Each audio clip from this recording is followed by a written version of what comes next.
Em 1943, a maior empresa do mundo abriu as portas para um estrangeiro sem diploma de administração e disse: "Entra, olha tudo, escreve o que você vir." 3 anos depois, quando o livro saiu, a empresa fingiu que ele nunca tinha existido. Degrau número 2 da nossa escada. Peter Drucker. Ele nasceu em Viena em 1909, numa família judaica de classe alta. Casa cheia de gente discutindo economia e música. O economista Joseph Schumpeter, o pai da ideia de destruição criativa, era conhecido da família.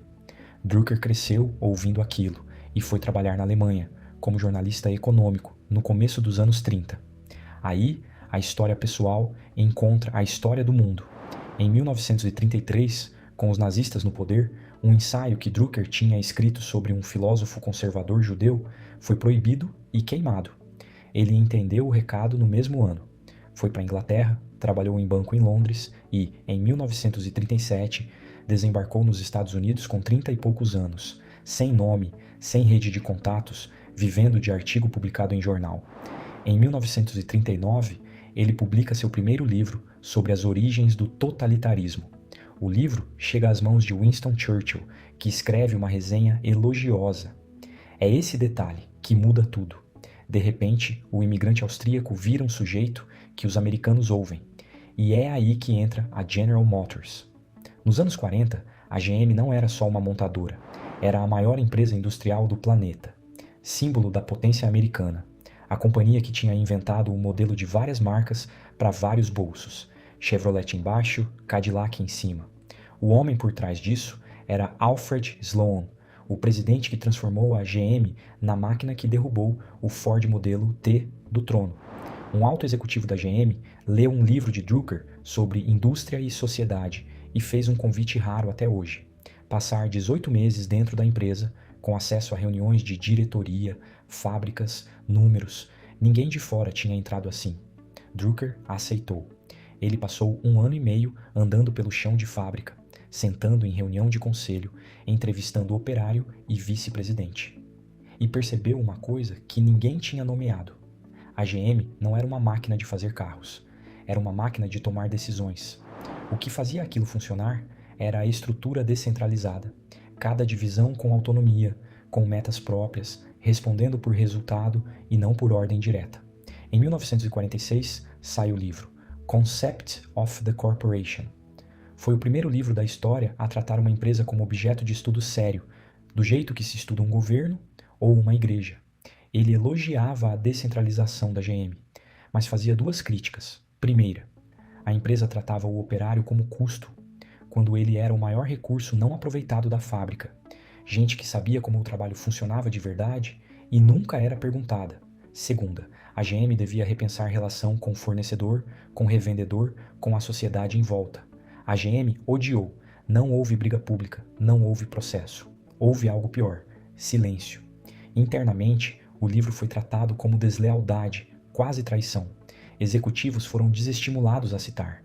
Alfred Sloan nunca discutiu o trabalho com Drucker de novo, e quando Sloan publicou suas próprias memórias, quase 20 anos depois, o nome do homem que passou 18 meses estudando sua empresa simplesmente não aparece. Do outro lado do mundo, um Japão destruído pela guerra lia o mesmo livro com fome. A Toyota, que naquele momento era uma fabricante pequena, saindo de uma quase falência, e a indústria japonesa em geral, pegaram exatamente as partes que a GM tinha rejeitado: descentralizar decisão, dar autonomia à equipe e principalmente ouvir quem está na linha de montagem.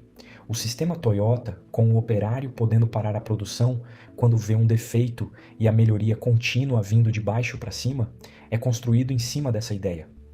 Drucker virou figura reverenciada no Japão. Os japoneses lhe deram uma condecoração oficial do império. O resultado dessa escolha levou décadas para aparecer, mas apareceu inteiro. Em 2008, a Toyota ultrapassou a General Motors como maior montadora do mundo em vendas. Em 2009, a GM entrou com pedido de recuperação judicial e só sobreviveu porque o governo americano injetou dezenas de bilhões de dólares. Hoje, a Toyota vale, em bolsa, várias vezes o valor de mercado da GM. Drucker seguiu escrevendo por quase 60 anos. Foi ele quem cunhou a expressão trabalhador do conhecimento, o profissional cujo ativo é o que ele sabe, não o que ele levanta. Foi ele quem sistematizou a gestão por objetivos, do inglês Management by Objectives. Alinhar cada pessoa com metas claras em vez de vigiar tarefa. E foi ele quem escreveu a frase que virou o chão de qualquer negócio moderno. A finalidade de uma empresa é criar um cliente, não lucro.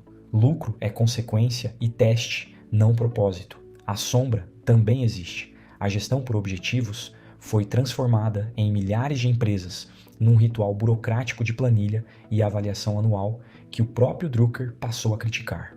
E ele foi conselheiro de Jack Welch na General Electric, cuja pergunta famosa, se você não estivesse nesse negócio hoje, entraria nele?